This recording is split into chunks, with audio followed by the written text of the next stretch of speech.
Alright, what's going on, guys? Trev back again, here to bring you another video. This one's going to be doing my review for the third episode of The Walking Dead Season 9. This one is called Warning Signs.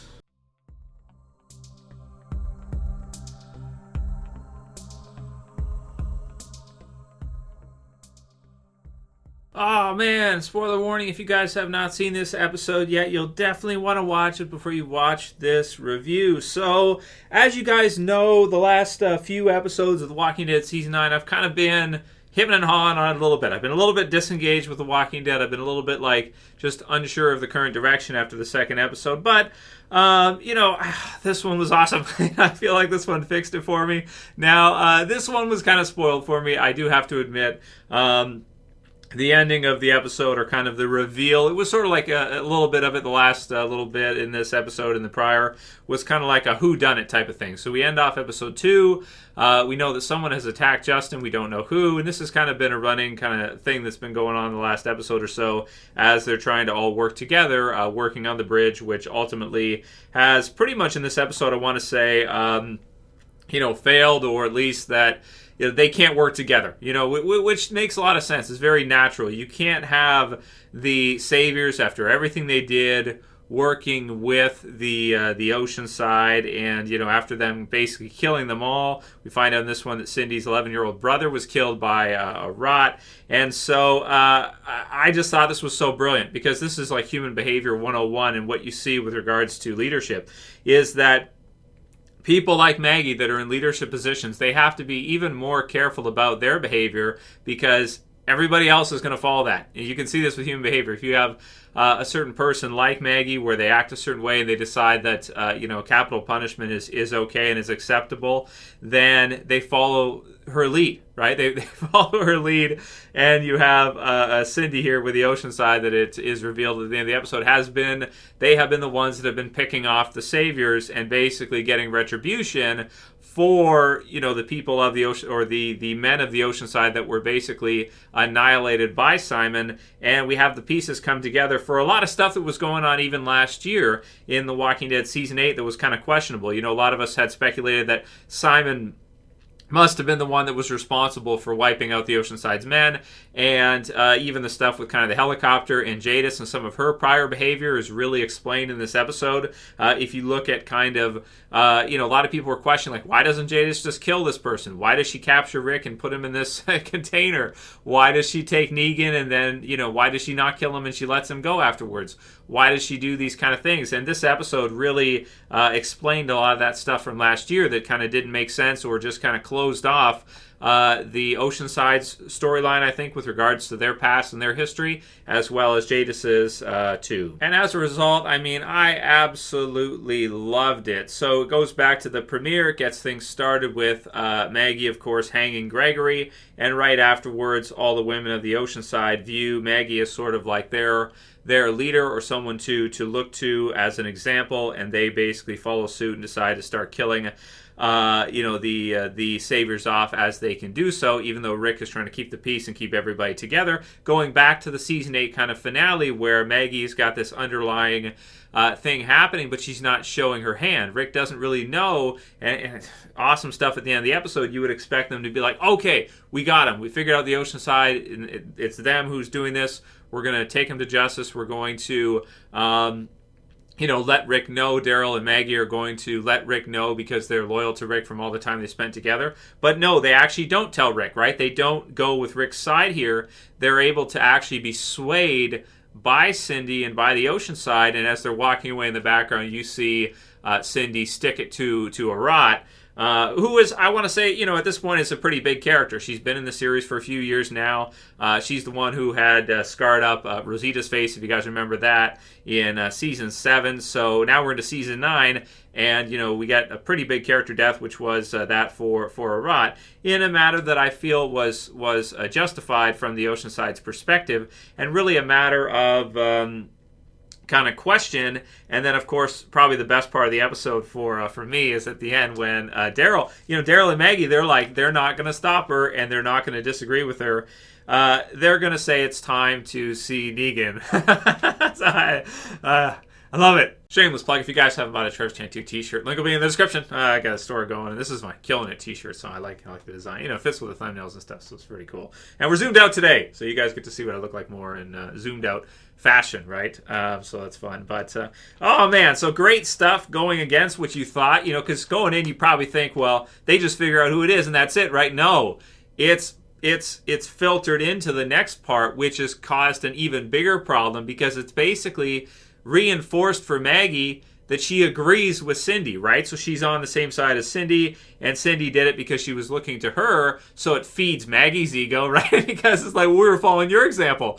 And your attitude follows your behavior, meaning you'd think it's the other way around, but it actually isn't. When you behave a certain way, your attitude kind of gets set more in that behavior. So as you make a decision, your attitude afterwards follows that behavior and goes on through. So I really love the way this just kind of went into the next section and brought us back without us even realizing it until the very last few minutes of the episode, that this whole kind of conflict between Maggie and Rick and this whole idea of maybe a possible civil war breaking out here looks like we're actually going to see. We're actually going to see that Civil War storyline kind of play out here, and it's not just kind of a mystery thing that's going to go on forever. They brought it up. It was this kind of mystery thing of who did it. I thought it was intriguing because until people started kind of spoiling it in comments and whatever, nobody really knew. Like, there was all kinds of these different theories. There was a lot of people I saw in comments who thought it would be a Carol or Daryl, or, some people even said like Henry. A lot of us thought Whispers, because you see warning signs there, as he's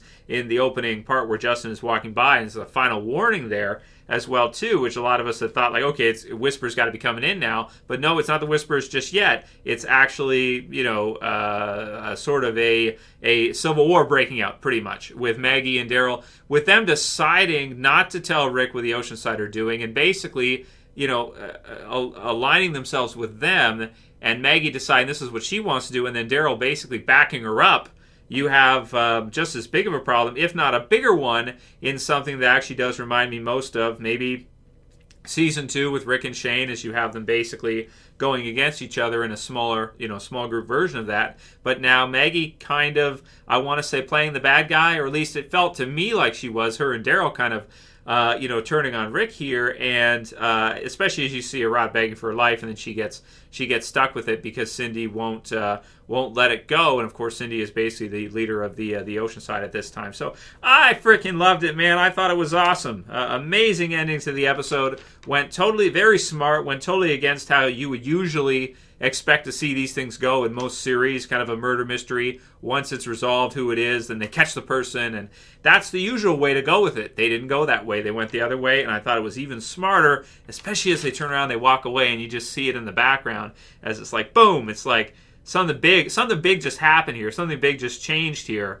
And, wow, confrontation between Negan and Maggie. I'm excited. I'm down for that. Let's see how this thing goes, man. This is going to be awesome. I can't wait to see these next few episodes and see what Maggie's going to say to Negan if she's able to confront him, and what Daryl's going to do, and them kind of turning on Rick here to go their own direction. This is some crazy stuff, right? Which, again, it's not new either. They disagreed on this. Daryl and Rick disagreed on this last season. So this storyline right here feels insanely natural when you think back to last year and you look at Rick and Daryl fighting over what to do, and Daryl just killing people like Morales, right?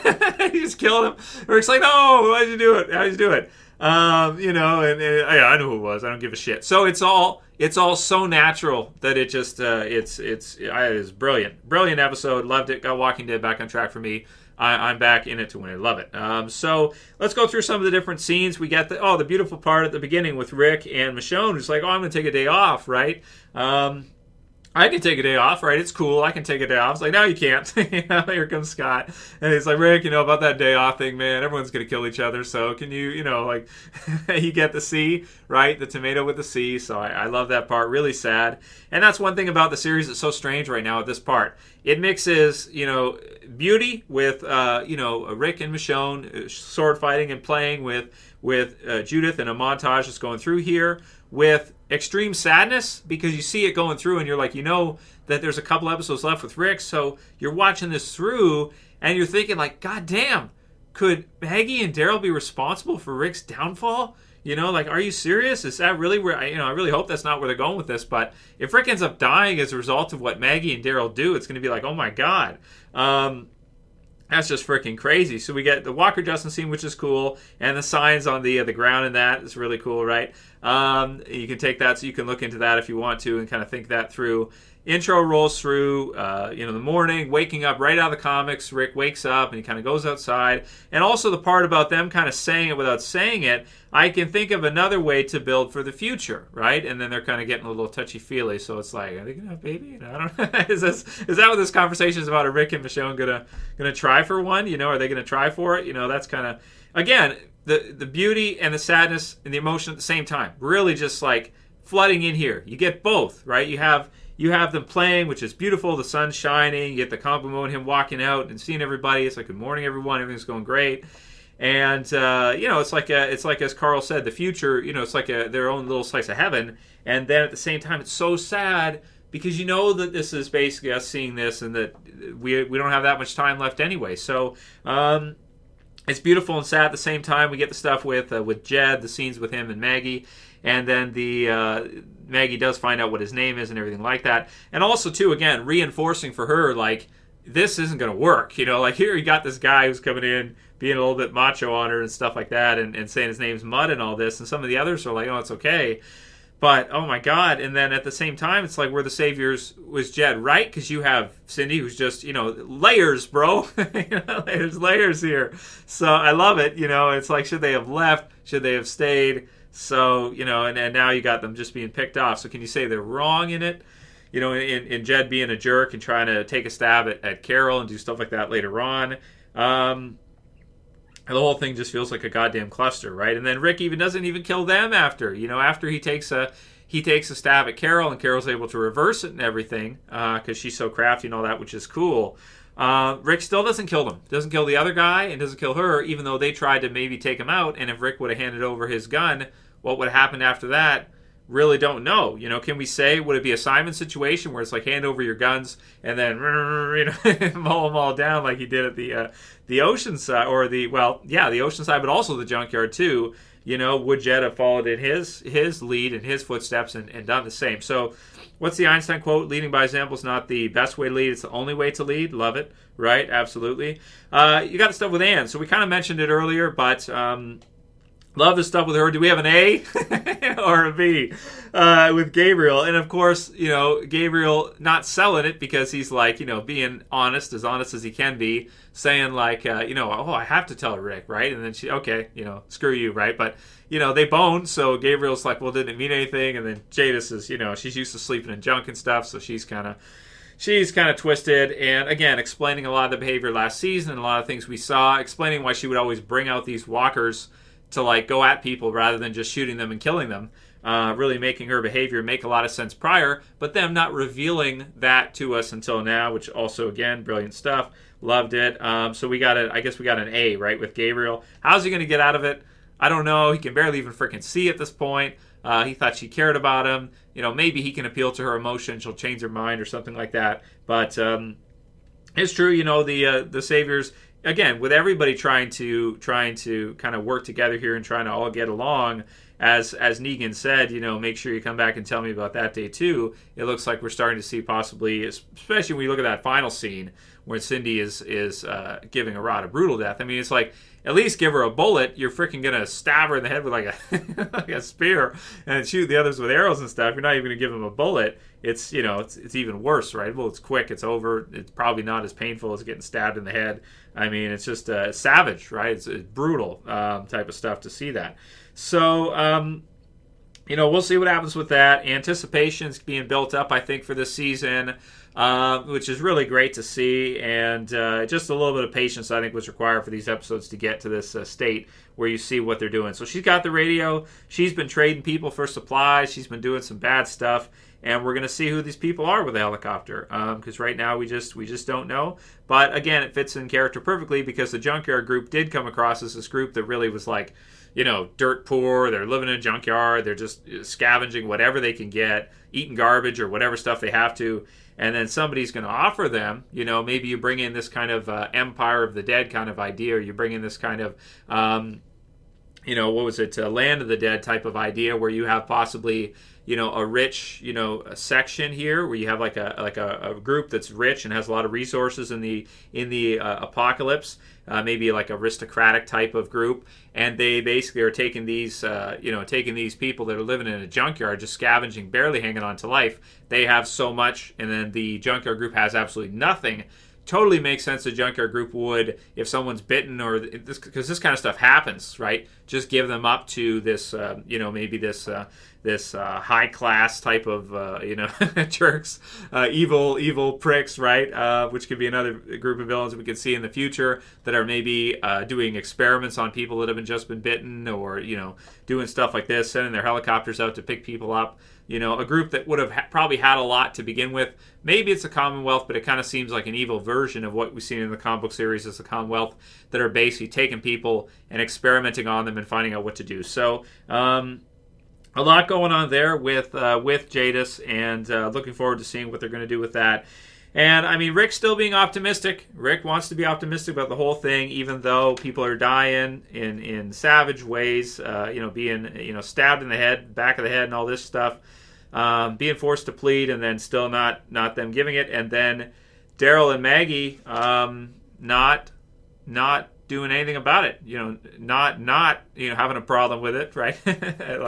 Not having a problem with it. And then, not siding with Rick in this case. So I love the episode. I thought it was great. Can't wait to see next week's episode. I think that's one of the big things, right? They can build anticipation for the season, even though we know that some brutal stuff's going to happen. But it's kind of like, even more so, we have basically 2 episodes left with Rick Grimes and The Walking Dead, from what it seems.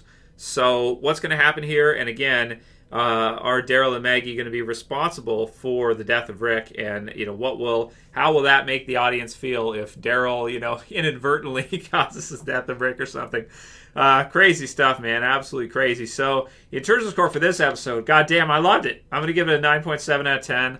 I love the freaking episode, especially once you get to the end and you see all these things come in, and a nice twist that Maggie and Daryl are not going to stay loyal to Rick, even though you would think that they would, and that Maggie and Rick had resolved their issues.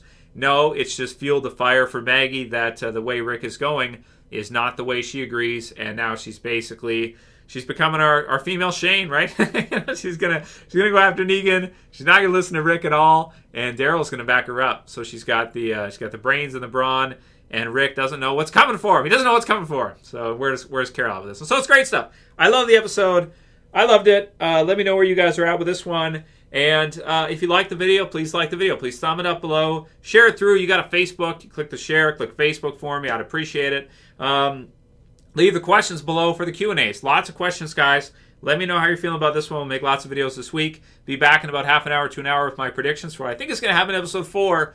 And damn, stuff's really getting good now. Let's see where they're going with this. That's it for this video, guys. I'll see you again soon for another. As always, this is Trev, and I'm saying peace. Later, guys. See you soon.